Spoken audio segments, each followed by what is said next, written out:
Morning बच्चों, जैसा कि आप लोगों को हमने लास्ट लेक्चर में ये बताया था कि आपका जो सॉल्यूशन जो चैप्टर है बिलियन चैप्टर वो समाप्त हो गया था। अब बिलियन चैप्टर समाप्त होने के बाद देखो, आप लोग जब बोर्ड के बच्चे एग्जामिनेशन का प्रिपरेशन करते हो तो उसमें क्या होता है कि आप लोगों को अब ऑब्जेक्टिव पैटर्न पर ज़्यादा ध्यान देना पड़ता है, क्योंकि आप लोगों को पता है कि अब हर बोर्ड में ऑब्जेक्टिव जो है काफ़ी इंपॉर्टेंट हो गया और हर बोर्ड एग्जामिनेशन में पूछा जा रहा है। तो इसलिए हम अब इस चैप्टर के एंड के बाद अब हम आपके लिए एक अपने असाइनमेंट से कुछ बोर्ड मॉडल से क्वेश्चन लाए हैं जो कि ऑब्जेक्टिव क्वेश्चन होगा और वो चैप्टर सॉल्यूशन का होगा, जो चैप्टर अभी हमने आप ही को अभी आप हाल फिलहाल में आपको हमने पढ़ाया है। तो अब आप देख सकते हैं यहाँ पर कि जो ऑब्जेक्टिव क्वेश्चन है इसमें आप सबसे जो पहला क्वेश्चन यहाँ पर देख रहे हैं लिखा हुआ जो है वो कहता है कि 1 लीटर बिलियन में विलय के ग्राम अणुओं की संख्या को क्या कहते हैं।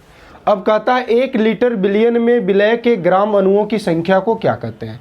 तो देखो, ग्राम अणुओं की संख्या का मतलब होता है बच्चों, ये थोड़ा सा क्वेश्चन जो देख रहे हैं आप, ग्राम अणु।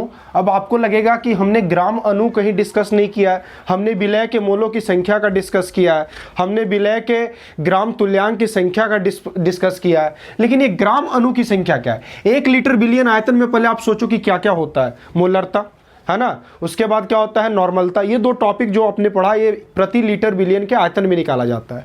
तो ग्राम अणुओं की संख्या, दरअसल ग्राम अणुओं की संख्या जो होती है बाबू, वो दरअसल एक तरह से आप इसको समझने के लिए आप कह सकते हो ये एक प्रकार का क्या है, तो मोलों की संख्या है। क्या एक प्रकार का मोलों के संख्या है। तो यहां पर जब मोलों की संख्या है तो यहां पर आप क्या इसको कह सकते हो, तो मोलों की संख्या में एक चीज आप ये ध्यान दे सकते हो कि मोल की संख्या क्या होता है, प्रति लीटर बिलियन आयतन में मोल की संख्या जो होता है वो क्या कहलाता है, मोलरता कहलाता है ना। क्या कहलाता है, मोलरता कहलाता है। जैसा कि यहां पर आप देख रहे हो इसमें जो ऑप्शन नंबर जो है वो जो डी ऑप्शन आप देख रहे हैं, शुरू से ऑप्शन देखेंगे मोल प्रभाज, सामान्यता, मोलरता और लास्ट ऑप्शन क्या है डी, मोलरता। तो यहां पर आपके हिसाब से इसका आंसर क्या होना चाहिए, अब इसका ऑप्शन हो चाहिए डी यानी कि मोलरता। चलिए अब दूसरे क्वेश्चन पर आते हैं बच्चों। दूसरा क्वेश्चन क्या कहता है कि निम्न में से कौन ताप के द्वारा प्रभावित नहीं होता है। तो यहां पर निम्न में से कौन ताप के द्वारा प्रभावित नहीं होता है, तो यहां पर हम समझेंगे बच्चों। देखो, ये क्वेश्चन जो कहता है वो क्या है, सामान्यता, दूसरा ऑप्शन है मोलरता, तीसरा ऑप्शन है मोललता और डी ऑप्शन है मोल प्रभाज। देखो, ताप के द्वारा बच्चों, ताप का मतलब क्या होता है। ताप मतलब किसी बिलियन को अगर आप हीट करोगे तो आपको पता है, हमने बताया कि उसका आयतन क्या हो जाता है, घटने लगता है, लेकिन उसके द्रव्यमान में कोई कमी नहीं होता है। तो यहां पर आप देखो, सामान्यता भी आयतन में निकाला जाता है, मोलरता भी आयतन में निकाला जाता है और मोल प्रभाज मोल की संख्या में निकाला जाता है। एक मोललता ही एक ऐसा टॉपिक है जो कि विलायक के द्रव्यमान में निकाला जाता है। तो अब बताओ कि इसमें से ताप के द्वारा कौन प्रभावित नहीं होगा, मोललता। तो इसका ऑप्शन नंबर क्या हो जाएगा, सी हो जाएगा। अब नेक्स्ट क्वेश्चन पे आते हैं बच्चों। तो देखिए, पहला क्वेश्चन में हमने आपको ऑप्शन नंबर डी बता दिया, मोलरता। दूसरा क्वेश्चन का आंसर हो जाएगा मोललता। तीसरे क्वेश्चन पर आते हैं। तीसरा क्वेश्चन क्या कहता है बच्चों कि 2 द्रवों का एक मिश्रण है जो स्थिर ताप पर उबलता है, यानी एक कांस्टेंट टेम्परेचर पे वो क्या होता है, बॉयल होता है। तो पूछता है आपसे कि वो क्या कहलाएगा। तो देखिए, वो क्या कहलाएगा इसको आप समझने के लिए आप देखो तो हिमांक विलयन, हिमांक का मतलब होता है जमना, तो ये तो कहलाएगा नहीं उबलने के बाद में। इसके बाद है एजोट्रॉप। तो एजोट्रॉपिक विलयन होते हैं, ऐसे विलयन होते हैं जो एक समान ताप पर उबलते हैं। तो यहां पर ही आपको ये आंसर मिल गया। अब देखो, ठोस विलयन क्यों नहीं होगा, क्योंकि ठोस विलयन में उनका जो विलायक या जो विलय होंगे वो सारे ठोस होंगे और वो उनका जो पिघलने का जो टेम्परेचर होगा, जो उनमें मिले हुए ठोस होंगे, उनके कणों का क्या होगा, अलग अलग बॉइलिंग पॉइंट्स होगा। और लास्ट ऑप्शन है इनमें से कोई नहीं, तो वो तो होगा ही नहीं। चलिए चौथा क्वेश्चन पर आते हैं। चौथा क्वेश्चन क्या कहता है बच्चों कि आइसोटोनिक विलयन वे हैं जिनके बराबर होते हैं। हमने आपको इस लेक्चर में आपको हमने बताया होगा, आप थोड़ा पीछे का लेक्चर देख लेना सॉल्यूशन चैप्टर में, तो उसमें हमने आपको बताया था आइसोटोनिक विलयन का डिफिनेशन। तो हमने बताया था कि वैसे विलयन जिनका प्रसरणी दाब क्या हो, आपस में बराबर होता हो, तो उसको क्या कहते हैं, आइसोटोनिक विलयन कहते हैं। तो अब बताओ इस 4 ऑप्शन में क्या होगा, परिसारक दाब, हिमांक, क्वथनांक, इनमें से कोई नहीं, तो परिसारक दाब हो जाएगा, क्योंकि डिफिनेशन यही कहता है कि जिसका परिसारक दाब 2 विलयनों का समान होता है उसे आइसोटोनिक विलयन कहते हैं। लास्ट क्वेश्चन थोड़ा ध्यान देना बच्चों। 1 मोलल जलीय विलयन में, जो 5वां क्वेश्चन कह रहा है, 1 मोलल जलीय विलयन में विलय का मोल प्रभाज क्या होगा। तो जल का मोल प्रभाज क्या होगा, तो जल का मोल प्रभाज ये होगा, यहां पर 0.009 या 0.0018 या 0.027 या 0.036। तो इसमें आपको बताना है कि इसमें से कौन इसका मोल प्रभाज होगा। तो अब देखो, इसको बनाने के लिए हम 1 मोल जलीय विलयन का मोल प्रभाज निकालते कैसे हैं। तो मोल प्रभाज बराबर क्या हो जाएगा, तो यहाँ पर जब भी आपको ऐसा क्वेश्चन देगा कि इतना मोल जलीय विलयन में आप मोल प्रभाज बताएं, तो एक चीज़ याद रखिएगा कि 1 मोल के लिए आप प्रभाज जब निकालोगे मोल प्रभाज, तो आप उस पदार्थ का क्या करोगे, आणविक द्रव्यमान रखोगे और बटा जो है ना वो क्या करोगे आप विलायक, मोललता किसमें निकलता है, विलायक के प्रति केजी द्रव्यमान में, नहीं 1000 में। तो हमने क्या किया, जल के आणविक द्रव्यमान में 1000 से डिवाइड कर दिया, यानी कि जल का आणविक द्रव्यमान कितना हो जाएगा 18 बटा 1000 यानी कि 0.018। इसको आप नोट कर लो। अब इसके बाद नेक्स्ट क्वेश्चन देखें बच्चों, जो छठा क्वेश्चन है ये बोर्ड एग्जामिनेशन में पहले आ भी चुका है क्वेश्चन। कहता क्या है कि 2 द्रव P और Q है, उसका वाष्प दाब दिया हुआ है 80 तथा 60 टॉर, ठीक है। तो 3 मोल क्या कह रहा है, 3 मोल P कह रहा है और 2 मोल Q कह रहा है। इन दोनों को मिलाकर आपस में क्या बनाया गया है, एक विलयन बनाया गया है। तो विलयन का टोटल वाष्प दाब कितना होगा, ऑप्शन आपको नजर आ रहा है। तो सबसे पहले हम इसका सॉल्यूशन देखते हैं। तो सॉल्यूशन में हमने यहाँ लिख दिया है कि द्रव जो विलयन है P और Q से मिलकर बना है, और P का वेपर प्रेशर पहले से कितना है 80 है और Q का कितना है 60 है। तो अब देखो 3 मोल P इस्तेमाल करना है और 2 मोल Q इस्तेमाल करना है। तो 3 मोल P का मतलब क्या हो जाएगा 3 गुना 80, क्योंकि एक जो दिया गया जो उसका वाष्प दाब होता है वो पर मोल होता है। तो यानी 1 मोल में 80 टॉर, 3 मोल के लिए कितना हो जाएगा, यानी 3 × 80 यानी 240 टॉर, और 2 मोल Q कितना हो जाएगा, Q का 60 टॉर है तो 2 गुना क्या हो जाएगा 60 यानी 120 टॉर। तो अकॉर्डिंग टू क्वेश्चन अगर हमें इस विलयन का टोटल वेपर प्रेशर बताना है तो टोटल क्या हो जाएगा, कुल वाष्प दाब और बटा कुल मोल की संख्या। तो 240 हो गया P और 120 हो गया Q, और बटा मोल कितना हो गया 3 मोल और 2 मोल, यानी 2 + 3 यानी 360 बटा 5 यानी कितना हो जाएगा 72 टॉर। यानी कि आपका ऑप्शन कौन सही हो जाएगा, ऑप्शन नंबर डी सही होगा। अब इसके बाद देखो बच्चों, क्वेश्चन नंबर 7 हम सॉल्व करने जा रहे हैं विलयन का। तो देखो क्वेश्चन नंबर 7 क्या कह रहा है कि किसी विलयन के 200 ml, यहाँ पर 200 ml कहने का मतलब बच्चों कि ये विलयन का आयतन दिया हुआ है, ठीक है। इसमें कहता है कि 2 ग्राम NaOH घुला हुआ है, 2 ग्राम यानी सोडियम हाइड्रोक्साइड घुला हुआ है। तो पूछता है कि विलयन की मोलरता क्या होगी। तो देखिए सबसे पहले हम इसको सॉल्व करते हैं। तो विलयन का आयतन भी कितना है 200 ml, तो 200 बटा कितना हो जाएगा 1000, क्योंकि लीटर में हम कन्वर्ट करके हमेशा क्वेश्चन को बनाते हैं विलयन का। तो 0.2 लीटर आ जाएगा। और NaOH की मात्रा जो है क्वेश्चन में एक तरह का ये विलय है बच्चों, तो विलय का मात्रा कितना है, ये जो है वो 2 ग्राम है। और विलय का यहाँ पर से हम क्या निकाल लेंगे, आणविक द्रव्यमान, क्योंकि आपको पता है कि A और W दोनों की आवश्यकता होती है मोलरता के फॉर्मूले में। तो यहाँ W कैसे निकालेंगे, तो सोडियम का द्रव्यमान प्लस ऑक्सीजन का द्रव्यमान प्लस हाइड्रोजन का द्रव्यमान, तो यानी कि 40 ग्राम पर मोल। तो मोलरता अकॉर्डिंग टू क्वेश्चन M बराबर क्या हो जाएगा A/W × V। तो ये कितना है 20, W कितना है 40 और V कितना है 0.2। इसको सॉल्व कर लेंगे 0.25 आ जाएगा, यानी इसका ऑप्शन नंबर हो जाएगा A, आंसर सही हो जाएगा। क्वेश्चन नंबर 8 पर आते हैं।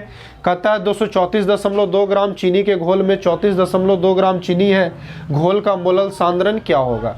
तो देखिए यहाँ पर सबसे पहले घोल का मतलब समझ लीजिए। घोल का मतलब होता है विलयन, और विलयन का जो द्रव्यमान होता है वो दिया हुआ है 234.2 ग्राम, और उसमें चीनी का द्रव्यमान कितना दिया हुआ है, तो ये 34.2 ग्राम दिया हुआ है। तो अब यहाँ पर हम विलायक का द्रव्यमान कैसे निकालेंगे बच्चों, तो विलयन के द्रव्यमान में से विलय के द्रव्यमान को क्या करेंगे, घटा देंगे। तो 234.2 में से 34.2 घटा देंगे तो कितना हो जाएगा 200 ग्राम। और ये देखो विलायक के द्रव्यमान से ही निकाला जाता है मोलल सांद्रण यानी कि मोललता, तो इसको हम केजी में कन्वर्ट कर देंगे। तो 200 बटा 1000 यानी 0. क्या आ जाएगा 2 kg, ये बी की जो है ना मात्रा आ जाएगी। और चीनी का यहाँ से हम आणविक द्रव्यमान यानी कि चीनी का आणविक द्रव्यमान C12H/111 फार्मूला होता है, इसका आणविक द्रव्यमान हो जाएगा 342 ग्राम पर मोल। तो अकॉर्डिंग टू क्वेश्चन मोललता यानी स्मॉल m की वैल्यू हो जाएगी A × W × V, और यहाँ पर जब आप इसको पुट कर दोगे तो आ जाएगा 0.5, यानी कि इसका ऑप्शन हो जाएगा नंबर बी। अब इसके बाद देखो बच्चों, जो क्वेश्चन नंबर 9 जो बताने जा रहे हैं काफ़ी इंपॉर्टेंट है, और इस पर काफ़ी बहुत सारे क्वेश्चन पूछे जाएंगे आपसे। कहीं पूछा जाएगा हिमांक का अवनमन अधिकतम किसका होगा, किसी का पूछा जाएगा क्वथनांक का अधिकतम किसका होगा, है ना, किसका परासरणी दाब अधिकतम होगा। तो इसके लिए हम आपको ऐसे क्वेश्चन बनाने के लिए आपको ट्रिक बता रहे हैं। ऐसे क्वेश्चन को आप रट के याद नहीं कर सकते हो कि इसमें से किसका याद है, किसका जो है ना आपको होगा ज़्यादा, एक बार याद कर लिया और सारे क्वेश्चन में आप उसी को पुट करोगे, ऐसा संभव भी नहीं है और वो सही तरीका भी नहीं होता है। तो देखो सबसे पहले यहाँ क्वेश्चन कर रहा है निम्नलिखित में किसका हिमांक का अवनमन अधिकतम होगा। इसमें 4 ऑप्शन है K2SO4, NaCl, यूरिया और ग्लूकोज। अब इसमें से आपको पहचानना है किसका ज़्यादा फ्रीजिंग पॉइंट होगा, उसमें कितना ज़्यादा कमी होगा। तो इसके लिए हम सबसे पहले करते क्या है कि आपको ये पहचानना होता है कि आपका दिया गया जो ऑप्शन है वो ये ऑप्शन से ही क्वेश्चन बनेगा। तो इसमें ऑप्शन आपको पहचानना है कि ये दिए गए ऑप्शन जो है आयनिक है या फिर नॉन आयनिक है ना। तो यहाँ पर देखो K2SO4 और NaCl आयनिक यौगिक है, क्योंकि आपको पता है धातु अधातु से मिलकर बने हैं। लेकिन यूरिया और ग्लूकोज की बात करें तो ये नॉन आयनिक है, यानी कि इस पर कोई भी आयन नहीं होता है, या कह सकते हैं ये अधातुओं से सिर्फ मिलकर बना होता है। तो ऐसे में आप पहले ही एक डिसाइड कर लेना कि नॉन आयनिक यानी कि जो कार्बनिक होंगे उनमें कभी भी हिमांक अवनमन अधिक नहीं होगा, यानी कि आपके पहले ही ये 2 ऑप्शन आपके कह सकते हैं ऑब्जेक्टिव से ये गायब हो गए। यानी अब क्वेश्चन 50-50 पर चलाया, या तो ये होगा या तो ये होगा, ये दोनों होगा ही नहीं, क्योंकि कार्बनिक यौगिक कभी भी आयन तो बनाएंगे नहीं, और जब आयन नहीं बनाएंगे तो उनका हिमांक का अवनमन आयनिक यौगिक से कभी भी ज़्यादा नहीं हो सकता। अब यहाँ पर देखो जैसा कि हमने सॉल्यूशन में दिखाया भी यूरिया ग्लूकोज नॉन आयनिक है, इसलिए इसका हिमांक अवनमन नहीं होगा। अब पहचानना है आपको कि इसमें या इसमें कौन, तो हम दोनों का पहले आयन का ब्रेक करके देखेंगे। तो K2SO4 को ब्रेक करेंगे तो K+ और SO4 -2 में टूटेगा, लेकिन यहाँ पोटेशियम 2 है तो 2K+ हो जाएगा, ठीक है। और यहाँ पर देखो 2 पोटेशियम आयन और 1 सल्फेट आयन, यानी यहाँ वांट ऑफ जो फैक्टर आई हमने लास्ट लेक्चर में पढ़ाया था आपको, तो यानी वांट ऑफ फैक्टर कितना हो जाएगा, टोटल आयन कितना हो जाएगा विघटन का आयन 2 और 1, टोटल आयन 3 आयन विघटित होंगे। लेकिन अगर NaCl को अगर आप देखा जाए कि इसको अगर जब बाधुत अपघटन हम कराएंगे तो इसमें 1 सोडियम आयन और 1 क्लोराइड आयन ब्रेक होगा, यानी यहाँ पर वांट ऑफ फैक्टर आई की वैल्यू कितनी होगी 2, और जिसका वांट ऑफ फैक्टर ज्यादा होगा उसी का हिमांक अवनमन ज्यादा होगा। तो अब बताओ कि दोनों से ऑप्शन कौन हो जाएगा, तो ज्यादा किसका फैक्टर आई की वैल्यू K2SO4 का, इसलिए इसका ऑप्शन सही हो जाएगा K2SO4। अब क्वेश्चन नंबर 10 पे आते हैं। क्वेश्चन नंबर 10 भी देखो काफी इंपॉर्टेंट है, ऑब्जेक्टिव में पूछता है, दे देगा आपको मोलारिटी और कहेगा कि इसका नॉर्मलिटी कितना होता है। जैसा दिया हुआ 0.3 mH3PO4 की सामान्यता होगी। तो यहाँ पर एक चीज याद रखना, नॉर्मलिटी निकालने के लिए मोलारिटी से एक फॉर्मूला होता है बच्चों, इसको याद रखना। नॉर्मलिटी इक्वल टू होता है 2 × मोलारिटी, यानी मोलारिटी का दुगना होता है। तो हम यहाँ पर 0.3 मोलारिटी दिया हुआ है, 2 गुना कर देंगे कितना हो जाएगा 0.6n। ऑप्शन का है ऑप्शन नंबर बी। और क्वेश्चन नंबर 11 की बात करें, 27 डिग्री सेल्सियस पर 1 मोल यानी 1 मोलरता है ना, मोलारिटी बिलियन का परासरणी दाब क्या होगा। तो इसके लिए टेम्परेचर दिया हुआ है 27 डिग्री सेल्सियस, केल्विन में चेंज करेंगे 300 केल्विन हो जाएगा। एन यहाँ पर सांद्रण 1 मोल दिया हुआ है पर मोल, और आयतन जब 1 मोल रहेगा तो आयतन भी आप कितना लेके चलोगे 1 लीटर लेके चलोगे। और आर गैसियस कांस्टेंट होता है जिसकी वैल्यू फिक्स होती है 0.083 लीटर एटीएम पर केल्विन पर मोल। और यहाँ आपको निकालना क्या बच्चों, पाई परासरण दाब, यानी इसको किससे इंडिकेट करते हैं पाई। आपको पता है अकॉर्डिंग टू क्वेश्चन पाई भी बराबर क्या होता है NRT, तो पाई बराबर क्या हो जाएगा NRT/V।